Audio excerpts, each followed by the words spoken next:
let's get together and have fun soldering something cool together. And so it doesn't matter what the background is, and people can do that, and if they enjoy it, they can do it more. And if they don't, now they know that they can spend their life and time and energy doing something else they think is cooler. So, but most people really, really enjoy it, and whether or not they love computers or not, it's interesting. And knowing something about electronics, I think, is really important in our modern world, because even if you don't like it, there's nothing we can do about it. It's here, and it's pervasive.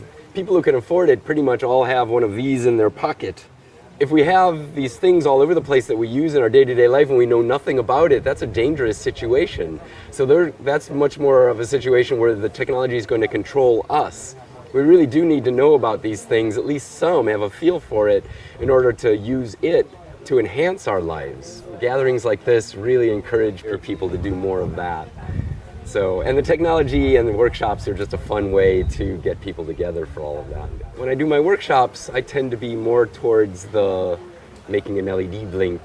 It doesn't scare people away, and people who've never tried it before can solder something together and make something cool, something they think is cool.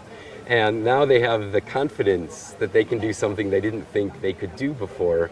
Even if they never solder again in their life, even if they're not interested in electronics, they have the confidence to know they can do things they've never been able to do before, which carries over in other aspects of their life. It doesn't really matter. People come together with a sense of play. And we all have that. That's universal for humans.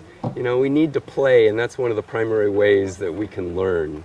And we play differently as a little kid or as adults in different places in our life, but still, when I bring people together just to solder, I think it's very much like people, little kids playing with blocks.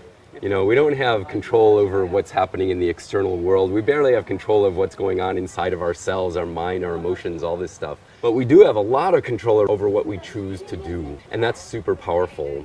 And what we choose to do defines so much of who we are. What interests me is where these things blend. We live in a world now where people are trained and encouraged to specialize, and there's advantages to that. But in education, they call that siloing, and I think there's a lot of disadvantages to that too. When you have art over here and technology over here and sociology over there, people don't even communicate, and we can benefit so much more when we communicate. When we pool our resources, we can do so much more in a community than we can do on our own.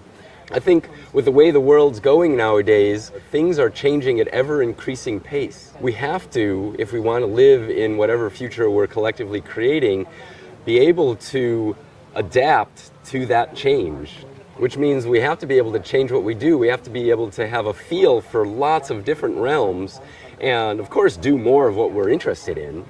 So we actually need to have rationality to be able to use these models well.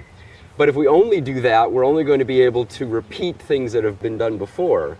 If we don't add creativity on top of that, surrounding that, you know, with the rationality embedded in that creativity, we're not going to come up with anything worthwhile. We really need to be creative, not only with electronics, but with everything we do. Otherwise, we just keep in some little bubble and spin our wheels, and the world doesn't become better when we do that. The world comes better if more people are being able to explore their creativity, finding things and then doing things they find meaning in doing.